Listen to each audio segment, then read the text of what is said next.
continuons cette analyse du concept de dictature du peuple en nous arrêtant plus précisément maintenant sur la notion de peuple. Que signifie cette notion ? Alors, Étienne Balibar rappelle que la philosophie moderne a pivoté autour d'un énoncé théoriquement révolutionnaire. Je cite Étienne Balibar, un énoncé théoriquement révolutionnaire qui figure au début du contrat social, livre 1, chapitre 5. Avant donc que d'examiner l'acte par lequel un peuple élit un roi, dit donc Rousseau, il serait bon d'examiner l'acte par lequel un peuple est un peuple. Car cet acte étant nécessairement antérieur à l'autre est le vrai fondement de la société. Donc Étienne Balibar cite ce passage de Rousseau, ce qui fait qu'un peuple est un peuple, c'est le titre de ce texte d'Étienne Balibar, ce qui fait qu'un peuple est un peuple, Rousseau et Kant, dans La crainte des masses, page 101. Reprenons cette discussion donc pour continuer l'explication du sens socialiste chinois de la dictature démocratique du peuple parce que celle-ci affirme être une politique, je cite Xi Jinping, au service du peuple. Wei Renmin Fu. La doctrine socialiste chinoise ne cherche pas un consensus universel sur la définition de la démocratie. Elle en propose sa propre conception. Le socialisme chinois propose une conception idiosyncrasique de la démocratie. Idiosyncrasique, je l'entends au sens médical du terme, c'est-à-dire comme constituant la particularité de ce peuple-là.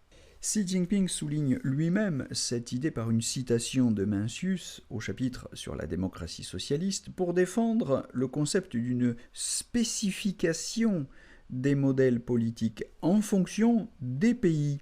Xi Jinping cite en effet Mencius qui dit que, je le cite, « Il est naturel que les choses soient différentes. Wu zhe bu qi, wu zhe qingye ». Citation de Mencius par Xi Jinping utilisée plusieurs fois dans la gouvernance de la Chine. Vous voyez par exemple dans le tome 2 aux pages 358 et 286. La politique ne serait donc efficace à diriger un peuple que si elle s'appuie sur cette singularité, afin de satisfaire les intérêts spécifiques qui motivent sa propre perspective sur le monde. C'est de l'attention à cette idiosyncrasie nationale que la voie du développement politique socialiste à la chinoise tire sa remarquable vitalité selon Xi Jinping, Tiangda Shengmingli, et sa puissance globale, Guoli, pour parler comme Xi Jinping qui emploie un vocabulaire politique, vous voyez, qui n'est pas exempt de nuances médicales. D'ailleurs, il faut remarquer, on peut faire remarquer qu'en chinois, le terme de gouvernance, zhiguo, qui entre dans le titre des recueils des discours de Xi Jinping, est fondé sur un verbe zhi qui signifie aussi soigner, au sens de zhiliu en chinois, soigner au sens médical du terme. Donc il y a un rapport évident entre médecine et politique. Médecine et politique ont toutes les deux l'objectif d'une santé, pour l'individu ou pour le peuple. L'objectif est la santé, la vitalité. Donc de ce point de vue-là, on notera qu'il y a une contradiction, il y aurait en tout cas une contradiction à définir le concept de peuple comme celui d'une masse informe, plastique, qu'un gouvernement tyrannique pourrait simplement modeler à sa guise.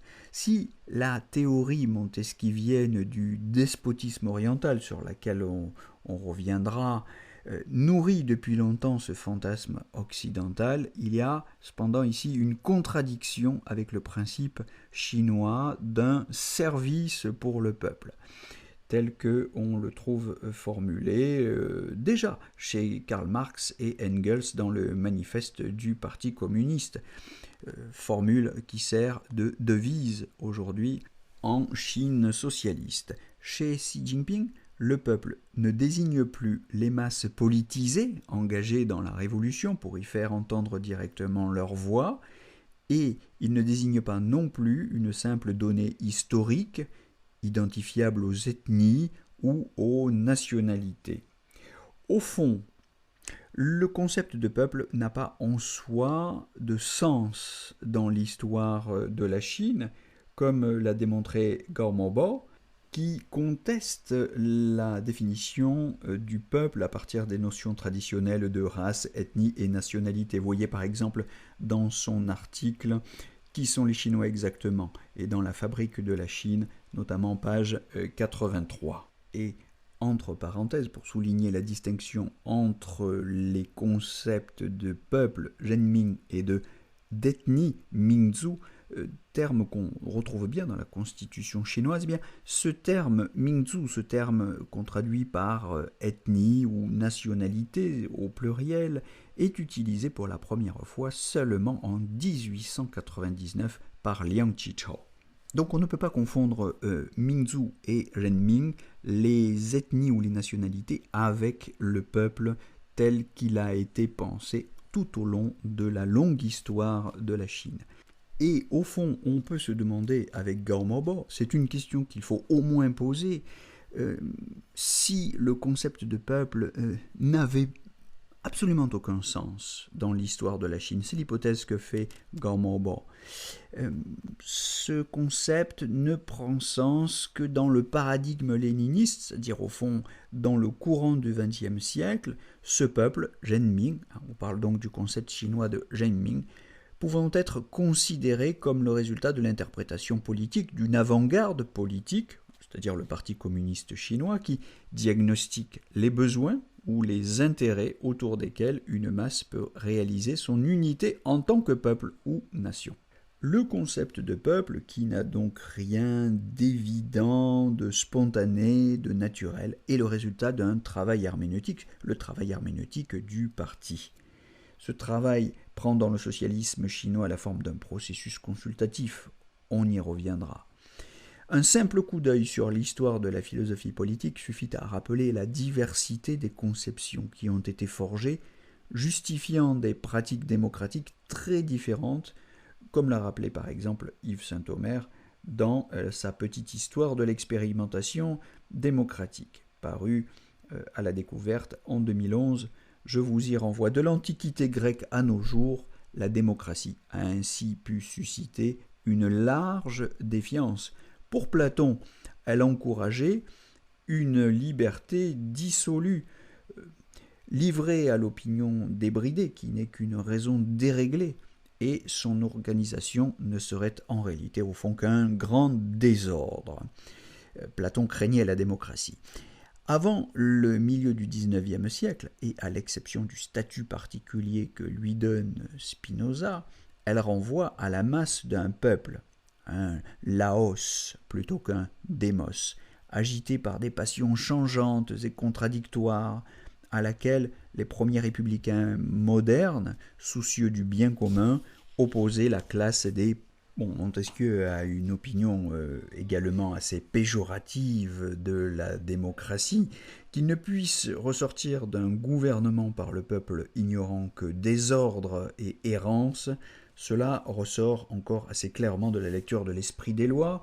En 2.2, je cite Montesquieu, « Il faut que le petit peuple soit éclairé par les principaux et contenu par la gravité de certains personnages. Ainsi, dans la République romaine, en rendant les suffrages secrets, on détruisit tout. » Et Montesquieu conclut, « Il ne fut plus possible d'éclairer une populace qui se perdait. » Voilà, donc on voit bien que par peuple, Montesquieu n'entend que le petit peuple ou la populace incapable de se gouverner, signifiant déjà que sous les premiers débats du républicanisme moderne, couve une crainte ou un mépris du peuple et que les charges et les prestiges du pouvoir sont réservés à une fraction de ce peuple qui est en réalité donc une oligarchie de citoyens actifs.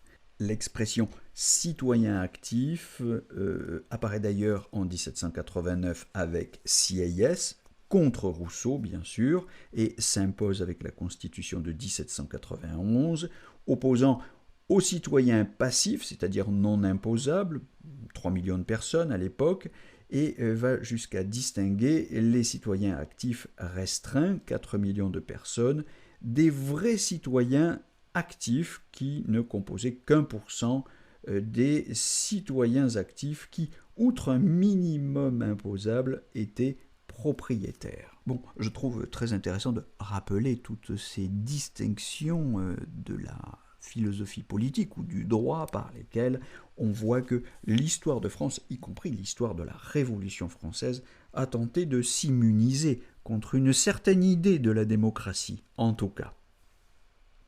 Alors, cette préférence pour les citoyens actifs a été théorisée. La lecture du Federalist aux États-Unis, je vous y renvoie, c'est-à-dire la lecture de John Madison, de James Jay et de Alexander Hamilton, reflète l'état des débats américains favorables aux classes possédantes et non pas au peuple, selon un principe que Bernard Manin appelle le principe de distinction. Et là, je renvoie évidemment au grand texte de Bernard Manin, principe du gouvernement représentatif. Lecture absolument indispensable pour la suite de ce débat. Les élus ne doivent pas être de la même condition que leur électorat. Leur fortune qui leur permet de jouir du loisir nécessaire à la gestion des affaires politiques prouverait en outre leur rationalité supérieure et garantirait leur incorruptibilité. Emmanuel Joseph Sieyès prolongeait ces idées au cœur de la Révolution française, je le cite en disant « Le peuple, je le répète, dans un pays qui n'est pas une démocratie et la France ne saurait l'être, le peuple ne peut parler, ne peut agir que par ses représentants. » Fin de citation. Vous trouvez ça chez Sieyès dans son discours du 7 septembre 1789.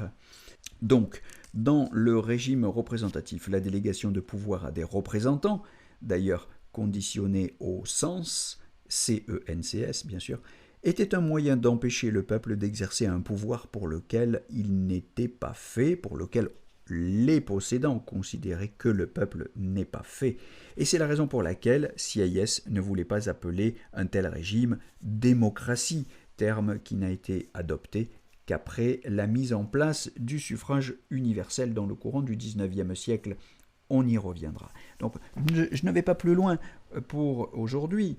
Et je me contente de deux remarques. D'abord, le concept de peuple, doublé des concepts d'ethnie, de nationalités au pluriel, ces notions n'ont rien d'évident, de naturel, de spontané, ce sont des constructions de la philosophie politique occidentale et il faut en faire un usage très prudent et contextualisé. Il n'est pas sûr que ces notions puissent s'appliquer telles que nous les entendons à l'analyse de la Chine telle qu'elle se comprend elle-même, si du moins nous avons le souci de comprendre les Chinois. D'autre part, il n'est pas sûr que nous comprenions nous-mêmes très bien le sens que prend ce concept de peuple dans l'histoire de la philosophie politique moderne après la Révolution française, dans le cadre de ce qu'on appelle les régimes représentatifs. Régimes dans lesquels, en dépit de l'inflexion démocratique du XIXe siècle, il n'est pas sûr que le peuple ait à gouverner, puisque on lui préfère toujours, c'est le principe même du régime représentatif, on lui préfère toujours ses représentants. Donc il n'est pas sûr que nos philosophes, ou nous-mêmes modernes, du XXe ou du XXIe siècle, comprenions bien sur quel mépris du peuple est fondée la conception du régime représentatif, ou des régimes représentatifs. Et on peut comprendre que les Chinois, qui n'ont pas moins lu The Federalist, qui n'ont pas moins lu Sieyès ou Bernard Manin que nous, se soient posé des questions, et ce sont des questions très profondes, sur la nature de la bonne démocratie, enfin du moins de celle qui leur conviendra à eux, parce qu'ils ont pu considérer, et je crois qu'on peut les comprendre, que ce que nous appelons en Occident démocratie, c'est un tour de passe-passe. C'est un malentendu utilisé par les classes possédantes pour justifier ou légitimer leur pouvoir. donc un simulacre de démocratie? La question mérite d'être posée. Bien, je vous propose de continuer cette analyse des régimes représentatifs et du régime consultatif de la démocratie. C'est tout pour aujourd'hui en attendant, et je vous souhaite une belle journée en attendant.